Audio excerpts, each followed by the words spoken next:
Hello everyone, मैं हूं Ashita ma'am, आपकी लाइफ साइंस एजुकेटर। और आज मैं बात करने वाली हूं कि किस तरीके से आप इन कुछ आखिरी के दिनों में अपनी तैयारी कर सकते हैं सो दैट कि आप अपने जो सेफेस्ट स्कोर रहता है स्टूडेंट्स, लगभग 120 मार्क्स के नज़दीक आप अपने नंबर लेके आ सकें या फिर उससे ज़्यादा अपने मार्क्स स्कोर कर सकें। तो सबसे पहला स्टेप स्टूडेंट्स यहाँ पर रहता है कि आपको कट ऑफ पता हो। यहाँ पर कट ऑफ जो आपको दे रखी है वो इन टर्म्स ऑफ परसेंटाइल है। अगर आप देख पा रहे हैं students, for the general category over the years ये लगभग आपकी 99 परसेंटाइल इतनी तो रही है एस्टिमेटेड। ईडब्ल्यूएस के लिए 96.35, ओबीसी के लिए 96.363, एससी के लिए 92.18, एसटी के लिए 89.61 एंड पीडब्ल्यूडी के लिए 74.54। तो स्टूडेंट्स यहाँ पर आपको ध्यान रखना है कि जो आपका परसेंटाइल स्कोर है वो इसी के राउंड अबाउट आए। अब इसके लिए स्टूडेंट्स आपको यहाँ पर जानना होगा कि लगभग हमें कितना स्कोर करना पड़ता है इन टर्म्स ऑफ मार्क्स कि हमारी परसेंटाइल, अगर आप जनरल कैटेगरी के हैं तो 99 के आसपास आपकी बन जाए, यानी कि 99.5, 6 इस तरीके से आपके पास परसेंटाइल आ जाए। तो स्टूडेंट सबसे सेफेस्ट स्कोर जनरल कैटेगरी के लिए अगर आप देख पा रहे हैं तो ये रहता है स्टूडेंट्स 120 मार्क्स का। 120 मार्क्स अगर आपके पास आ रहे हैं तो आपको जेआरएफ मिल जाएगा आराम से। 120 प्लस आ रहे हैं तो बहुत ही अच्छी बात है भाई, there is a good chance कि आपकी रैंक भी आ जाएगी, बहुत अच्छी रैंक। और अगर आप स्टूडेंट्स लगभग 110 मार्क्स लेके चल रहे हैं तो ये आपको एलएस दिलाने के लिए कहीं ना कहीं सफिशिएंट रहते हैं। अगर मैं ओबीसी और ईडब्ल्यूएस कैटेगरी की बात करूं स्टूडेंट्स, तो जनरल अगर हम लोग जेआरएफ की बात करें, जेआरएफ के रिगार्डिंग, तो यहाँ आपका 110 नंबर आपको जेआरएफ दिला सकता है और एलएस जो है स्टूडेंट्स आपको लगभग 100 नंबर दिला सकता है। एससी कैटेगरी के लिए students 90 marks are sufficient to get the JRF और एलएस के लिए लगभग 85 मार्क्स वो एक्सपेक्ट कर सकते हैं। एसटी कैटेगरी के लिए 80 marks for JRF and LS के लिए 75 मार्क्स। तो ये मैंने आपके लिए ग्राफ बना दिया है जिससे कि आप देख सकते हैं स्टूडेंट्स कि अपनी अपनी कैटेगरी के अकॉर्डिंग आपको कितना मार्क्स स्कोर करना है। यहाँ पर हम अभी स्टूडेंट्स जो बात करने वाले हैं वो 120 नंबर के लिए बात करने वाले हैं। मतलब आप चाहे किसी भी कैटेगरी से अगर बिलोंग करते हैं, अगर आप अपना टारगेट 120 का रख रहे हैं तो बहुत ज़्यादा सेफ स्कोर है। साथ ही में अगर आप कोई रिजर्व कैटेगरी में आते हैं तो स्टूडेंट्स आपकी रैंक बहुत अच्छा आने के चांसेस हैं। अगर आप जनरल कैटेगरी के आते हैं तो स्टूडेंट्स आप सेफ रहेंगे, यानी कि जेआरएफ मिलना आपका तय है। तो आपको अब किन चीज़ों का यहाँ पर ध्यान रखना है स्टूडेंट्स, तो जैसे कि आपको पता है कि जो आपका एग्जाम रहता है वो पार्ट ए बी सी के फॉर्मेट में आता है। पार्ट ए में आपके पास जनरल एप्टीट्यूड होता है। काफ़ी सारे स्टूडेंट्स कंसर्न रहते हैं कि जनरल एप्टीट्यूड ना तो हमने शुरुआती तौर में पढ़ा था, क्या एंड टाइम पे पढ़ के यहाँ से स्टूडेंट्स आप मार्क्स लेके आ सकते हैं? बिल्कुल लेके आ सकते हो स्टूडेंट्स, क्योंकि यहाँ पर आपको कुछ सेलेक्टिव टॉपिक्स पर ही काम करना है। जैसे कि कुछ रीजनिंग के टॉपिक्स रहते हैं, आसान रहते हैं, कुछ आसान फॉर्मुलेटिव सवाल रहते हैं स्टूडेंट्स। तो आपको हमारे चैनल पर भी कुछ प्रीवियस वीडियोस देखने को मिल जाएंगे। आने वाले टाइम में हम भी इस तरीके से कुछ वीडियोस लेके आएंगे स्टूडेंट्स, सेशंस लेके आएंगे जिससे आपके कॉन्सेप्ट्स क्लियर हो जाएंगे। तो अगर मैं बात करूँ तो आप टॉपिक्स पर ज़्यादा मुश्किल वाले टॉपिक्स को मत टारगेट करिए। आप उन टॉपिक्स को टारगेट करिए जहां से आप नंबर निकाल सकते हैं। आप प्रैक्टिस करिए, आपको प्रैक्टिस करके पता चल जाएगा कि आपके जो कोई पर्टिकुलर टॉपिक रहता है, कोई पर्टिकुलर सवाल है स्टूडेंट्स, ये आपका बन पा रहा है बार बार या नहीं बन पा रहा है। अगर नहीं बन रहा है इसका मतलब उस टॉपिक को एलिमिनेट करना है, दूसरे टॉपिक की तरफ बढ़ना है। तो आपको बेसिक सी चीज़ है, ईजी टॉपिक्स को फाइंड आउट करना है। अब अगर मैं बात करूँ स्टूडेंट्स की, यहाँ पर आपको 15 क्वेश्चंस दे रखे होते हैं जो कि लगभग, अगर हर एक क्वेश्चन 2 नंबर का है, 30 मार्क्स का आपका पेपर ये वाला रहता है जिसमें मैंडेटरी आपको अटेम्प्ट करने रहते हैं। मतलब 15 क्वेश्चंस आपके पास चॉइस है चूज करने के लिए, और उसमें से भी 15 में से 15 अटेम्प्ट नहीं करने हैं। पहली बात, अगर आपकी जनरल एप्टीट्यूड बहुत अच्छी है तो बहुत अच्छी बात है, आप कर सकते हैं। अदरवाइज मैं मैक्सिमम स्टूडेंट्स के बारे में बात कर रही हूँ, जनरल एप्टीट्यूड में कहीं ना कहीं उन्हें थोड़ा सा डिफिकल्टी फेस होती है। तो इस कंडीशन में हम इतना मान के चल रहे हैं कि आप अटेम्प्ट जो भी क्वेश्चंस करेंगे उसके लिए आप 100% कॉन्फिडेंट होने चाहिए। इसलिए पहले से ही कहा है कि आप इजी टॉपिक्स को ही टारगेट करिए, उसी के क्वेश्चंस प्रैक्टिस करिए, ताकि वहां पर आपको सिर्फ क्वेश्चन ढूंढने हैं, ना कि सॉल्व करके हर बार ये देखना है कि सही आंसर मैच भी हो रहा है या नहीं। सिर्फ आसान क्वेश्चंस ढूंढ के स्टूडेंट्स आपको उन्हें सेलेक्ट करके अटेम्प्ट करना है। तो मान लेते हैं 5 से 8 क्वेश्चंस आपने अटेम्प्ट कर लिए हैं, और यहाँ पर अगर आप 5 से 8 क्वेश्चंस अटेम्प्ट कर लेते हैं तो आपके 10 से 16 की रेंज में नंबर यहाँ से सेक्शन ए से स्टूडेंट्स फिक्स हो जाते हैं। अब मैं यहाँ ये मान के चल रही हूँ कि आपने जो भी क्वेश्चंस अटेम्प्ट करे हैं वो आपके 100% कॉन्फिडेंस से हैं, और हम मान के चल देते हैं कि मतलब थोड़ा सा परसेंट कि आपके इसमें नेगेटिव नहीं गए हैं। लेट अस कंसीडर कि नेगेटिव नहीं हुए हैं। सेक्शन बी में आ जाओ स्टूडेंट्स, 35 क्वेश्चंस रहते हैं, आपको अटेम्प्ट सारे नहीं करने हैं। अगेन अगर हम लोग मान के चल लेते हैं स्टूडेंट्स कि आपने लगभग 25 क्वेश्चंस जो हैं अटेम्प्ट करे हैं, 70 क्वेश्चंस आपको टोटल दे रखे होते हैं, आप लोगों ने स्टूडेंट्स मतलब 70 नंबर का ही आपका लगभग रहता है, 35 क्वेश्चंस आपको अटेम्प्ट करने होते हैं, जिसमें से अगर आप लगभग 25 अटेम्प्ट कर पा रहे हैं स्टूडेंट्स, तो इस कंडीशन में हम मान लेते हैं कि अगर आपने 25 अटेम्प्ट करे हैं तो आपका 50 नंबर का तो सेफ स्कोर बन जाता है। बट यहाँ पर पार्ट बी में क्योंकि क्वेश्चंस जो रहते हैं वो काफी ज्यादा आपके लेवल अप भी रहते हैं स्टूडेंट्स, मतलब काफी इन डेप्थ से भी पूछे जाते हैं, तो देयर इज अ चांस कि नेगेटिव हो जाए। तो अगर नेगेटिव हो रहा है तो लगभग आधा नंबर जाएगा। और मान लेते हैं स्टूडेंट्स कि आपके लगभग 4 जो क्वेश्चंस हैं आपने वो नेगेटिव कर दिए हैं स्टूडेंट्स, तो अगर 4 क्वेश्चंस नेगेटिव कर दिए हैं तो इसका मतलब आपके 2 नंबर जा चुके हैं और 2 नंबर चले गए हैं, तो मान लेते हैं आपने 48 ऑलमोस्ट स्कोर कर लिया है यहाँ से। नेक्स्ट आ जाओ बेटा सेक्शन सी। सेक्शन सी में यहाँ पर आपको 75 आपके पास क्वेश्चंस रहते हैं, जिसमें से अटेम्प्ट सिर्फ आपको 25 करने हैं। 25 में से भी हम मान लेते हैं कि आपने सिर्फ 22 क्वेश्चंस जो हैं स्टूडेंट्स वो अटेम्प्ट करे हैं। अब अगर आपने 22 क्वेश्चंस अटेम्प्ट करे हैं स्टूडेंट्स, तो हर एक सवाल आपका 4 नंबर का होता है, लगभग आपने 88 मार्क्स स्कोर कर लिया है। अब अगेन इसमें हम लोग मान लेते हैं कि आपके कुछ नेगेटिव हो गए हैं, 3 नेगेटिव अगर क्वेश्चंस हो गए हैं तो 1.5 आपका जो है स्टूडेंट्स डिडक्ट हो जाएगा मार्क्स, तो लगभग आप 86.5 मार्क्स पर बैठे हैं पार्ट सी पर। देखो यहाँ पर ध्यान रखना है, पार्ट सी में बहुत सिलेक्टिव आपको चूज करना है, सिलेक्टिव चूज करना है स्टूडेंट्स, मतलब बहुत ज्यादा आपको डिटेल्स में जाना होगा, क्वेश्चन की लैंग्वेज को इंटरप्रेट करना पड़ेगा कि यहाँ पर आपका सही ऑप्शन कौन सा रहेगा, या फिर आपका जो सवाल है क्या आपको सच में ये सवाल आता भी है या नहीं। तो ये चीज आपको श्योरिटी प्रैक्टिस के साथ आएगी। प्रैक्टिस हम लोग आपको लगातार करा रहे हैं, PYQs भी करा चुके हैं, आप उसकी मदद भी ले सकते हैं।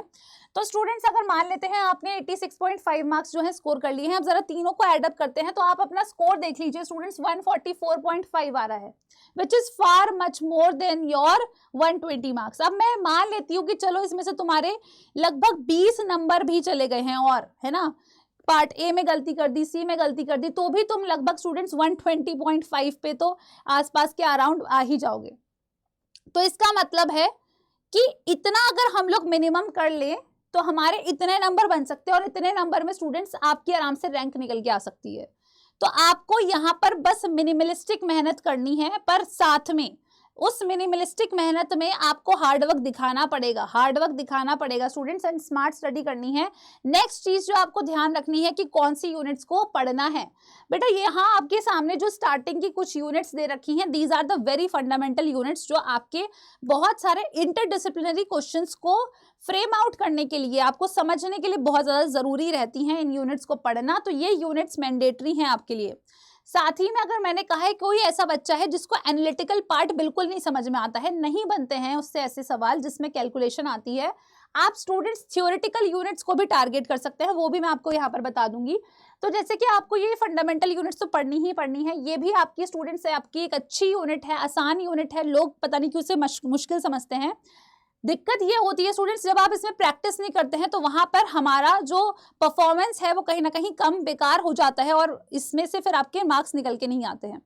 तो स्टूडेंट्स यहाँ पर प्रैक्टिस आपको अच्छी करनी है, समझ के चलना है। डेवलपमेंटल बायोलॉजी बहुत ही आसान यूनिट है, थ्योरेटिकल यूनिट है, जिसमें आपके कुछ सम ऑफ द हॉटेस्ट टॉपिक्स जो हर साल पूछे जा रहे हैं, जैसे सी एलिगेंस है, रीजनरेशन है, ड्रोसोफिला है, इनको पक्का कर लीजिए स्टूडेंट्स, हर एस्पेक्ट से पक्का कर लीजिए, हर एक जीन, उसका म्यूटेशन सब रट लीजिए, पक्के हैं इसमें से नंबर आना। फिर इकोलॉजी स्टूडेंट्स, इसमें थोड़ा सा आपका जो पार्ट कुछ स्टूडेंट्स के लिए डिफिकल्ट हो जाता है वो आ जाता है स्टूडेंट्स, जो कि इकोलॉजिकल डाइवर्सिटी रिलेटेड आपके सवाल पूछ लेता है, तो वहां पर रीसेंट डेटाबेस अगर सवाल आते हैं, अगर आपको पता है इसके बारे में तो अटेम्प्ट करिएगा, अदरवाइज छोड़ दीजिएगा। तो ये आपके सामने कुछ यूनिट है जिसको आपको मैंडेटरी अटेम्प्ट करना है, मतलब पढ़ाई तो करनी है एटलीस्ट। अभी आपके पास जो वक्त है स्टूडेंट्स वो जून का थोड़ा सा वक्त बच रहा है, यानी कि 15 जून से अगर मैं बात करूं तो 15 से लेके 30 यानी कि 15 दिन आपके पास लगभग जून में बचे हैं। इन 15 दिन में अगर आप अपना कोशिश कर सकते हैं तो प्लीज जरूर कोशिश करिए, नए टॉपिक्स को पढ़ सकते हैं आराम से। जुलाई के फर्स्ट वीक तक भी मैं कह सकती हूँ स्टूडेंट्स कि आप आराम से नए टॉपिक्स पढ़ सकते हैं। लास्ट अगर हम बात करें स्टूडेंट्स तो आखिरी के फर्स्ट वीक के बाद आप बाकी के भी जो भी आपके पास टाइम पीरियड बचेगा उसमें कोशिश करिए कि रिवीजन आपका बहुत मैक्सिमम हो। अगर आप नए टॉपिक्स को टच कर रहे हैं तो रिवीजन आपका लगभग ज्यादा होना चाहिए, मतलब 70% of the day should be occupied with the revision, चाहे वो नोट्स का थ्योरेटिकल रिवीजन हो, चाहे क्वेश्चंस का हो, या फिर स्टूडेंट्स आपका शॉर्ट नोट्स आपने बना रखे हैं उसके माध्यम से हो। 30% आप कुछ नए नए टॉपिक्स को एक बार थोड़ा सा देख सकते हैं, पर ज्यादा टाइम तक मत देखना नए टॉपिक्स, अदरवाइज कंफ्यूजन क्रिएट हो जाता है। उसके बाद evolution students one of the आसान यूनिट रहती है, इससे भी सवाल आपके बन जाते हैं। थ्योरेटिकल यूनिट रहती है। फिजियोलॉजी में प्लांट आता है, एनिमल आता है। देखो यहाँ पर सजेस्ट करा जाता है कि कोई सा भी एक फिजियोलॉजी पढ़ लो, पर यहाँ पर मैं आपसे बोलूंगी स्टूडेंट्स, अगर आपका ऐसा कुछ टारगेट है तो आप प्लीज, अगर मान लीजिए प्लांट को छोड़ने का सोच रहे हैं तो प्लांट में बेटा हार्मोन्स वाला टॉपिक जरूर पढ़ लेना।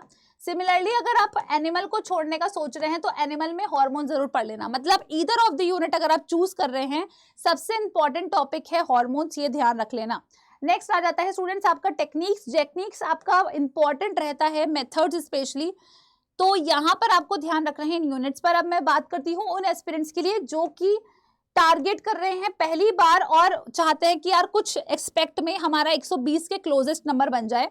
तो अगर आपका एनालिटिकल बहुत ज्यादा कमजोर है स्टूडेंट्स, तो आप इन कुछ यूनिट्स पर काम कर सकते हैं, जैसे मॉल बायो, सेल सिग्नलिंग। देखो जेनेटिक्स में मैं आपको ये नहीं कहूंगी कि पूरा जेनेटिक्स छोड़िए, क्योंकि कुछ ऐसे टॉपिक्स हैं जो कि बहुत आसान है, इजी टू स्कोर है, तो आप उन सवाल पर काम करिए, जैसे डिलीशन मैपिंग हो गया, माइक्रोबियल जेनेटिक्स हो गया, ये सीधे सीधे सवाल बनते हैं इनसे, इन पर आप काम करिए। ठीक है, तो पार्शली मैं इसको बोल सकती हूँ कि आप इसको कवर कर सकते हैं। डेवलपमेंटल बायोलॉजी हो गया, आपका इकोलॉजी हो गया, थ्योरेटिकल यूनिट, इवोल्यूशन हो गया, फिजियोलॉजी स्टूडेंट्स अगर आप बेटर रहेगा कि दोनों ही अटेम्प्ट कर ले, अगर आप सिर्फ थ्योरेटिकल यूनिट्स को टारगेट कर रहे हैं। और टेक्निक्स मैं रिकमेंड इसलिए करूंगी क्योंकि यहाँ से इंटरडिसिप्लिनरी क्वेश्चंस आ सकते हैं, तो अगर आपका एनालिटिकल पार्ट वीक है तो आप इन यूनिट्स को 100% दीजिए, अपना पूरा वक्त दीजिए, और यहाँ से भी आप स्कोर अच्छा कर सकते हैं।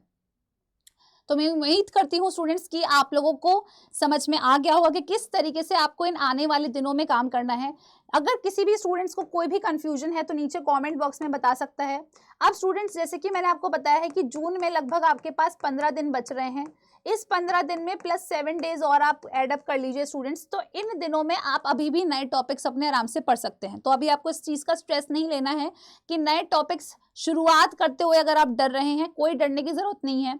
अगर आप अभी कॉन्फिडेंट रहेंगे, अभी अच्छे से पढ़ेंगे, तो वो बाकी के दिन जो आप रिविजन करेंगे वो इसमें एड अप हो जाएगा, तो रिविजन वाले डेज आपके लिए आसान हो जाएंगे स्टूडेंट्स। और देखो सबसे बड़ी बात ये रहती है कि अगर किसी बच्चे ने कोई टॉपिक बहुत पहले पढ़ के छोड़ रखा है तो अब उसको दोबारा से उस टॉपिक पर मेहनत करनी पड़ेगी, थोड़ी % कम करनी पड़ेगी, बट यस करनी पड़ेगी। आपने कोई टॉपिक फ्रेशली पढ़ा है तो वो अभी आपकी मेमोरी में सेव रहेगा, एटलीस्ट आपके पास, अगर आप रिविजन प्रॉपरली कर रहे हैं तो जुलाई में आपके पेपर होने तक तो आपके पास दिमाग में सेव ही रहेगा स्टूडेंट्स। तो आपको बस ध्यान रखना है किन चीजों का, कि आप जो भी टॉपिक पढ़ रहे हैं उसका आप रिवीजन जरूर करें। अगर आप जून में अगर कोई नया टॉपिक पढ़ रहे हैं तो इसका मतलब ये नहीं है कि नए टॉपिक्स की लाइन लगा दी है 1 बाय 1। यहाँ पर आपने किसी भी टॉपिक को स्टूडेंट्स अगर 3 दिन दे दिए हैं तो उसके बाद चौथे दिन उसका जरूर रिवीजन करें। मैं तो कहूंगी डेली भी रिवीजन करते रहो, बट 4th डे आपको उसका फुल रिवीजन करना है, from day 1 till the end. समझ में आ गया? तो हर तीसरे चौथे दिन पूरा रिवाइज करना है, उसको देखना है कि आपसे उसके सवाल बन रहे हैं नहीं। उसके लिए आप स्टूडेंट्स यूट्यूब की मदद ले सकते हैं। हम लोग भी ऐसे बहुत सारे आपको प्रीवियस ईयर क्वेश्चंस करा रहे हैं जिसकी मदद से आप एनालाइज कर सकते हैं कि किस तरीके के सवाल आपसे हाल फिलहाल में पूछे जा रहे हैं, क्योंकि 2020 के बाद से बहुत हद तक क्वेश्चन के पैटर्न में बदलाव आया है, डायरेक्ट क्वेश्चंस नहीं बनते हैं इतने आसानी से। तो आप प्लीज उन पेपर्स को जरूर देखिए, सॉल्यूशंस आपको समझाए जा रहे हैं जिससे आपको आइडिया ये लग सकता है कि कौन से टॉपिक से सबसे ज्यादा सवाल पूछे जा रहे हैं। तो मैं उम्मीद करती हूँ आप सभी के लिए ये वाली वीडियो बेनिफिशियल रही होगी। अगर बेनिफिशियल रही है तो जरूर कमेंट करके बताइएगा, और साथ ही में अगर कोई भी डाउट रहता है स्टूडेंट्स तो फील फ्री टू आस्क, और आप जुड़ सकते हैं इसी की तरह मेरे टेलीग्राम चैनल के साथ भी। आप लोग को नीचे कमेंट बॉक्स में स्टूडेंट्स इसका लिंक मिल जाएगा। धन्यवाद।